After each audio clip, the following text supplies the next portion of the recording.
Maraming salamat kay Kapitan sa maliit ng Polaris. Marami kami natutunan sa actual na mga technique sa pagganap na bilang shipment sa barko.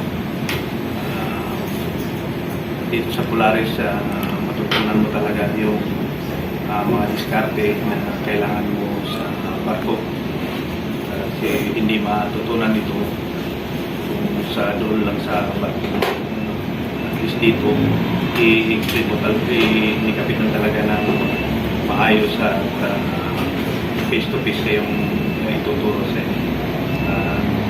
Maraming salamat sa Polaris. Thank you sa Polaris, at least may nagdagda naman kami kahit paano. Yung makuha yung confidence namin na yung discarte ba, hindi namin makukuha din sa bago.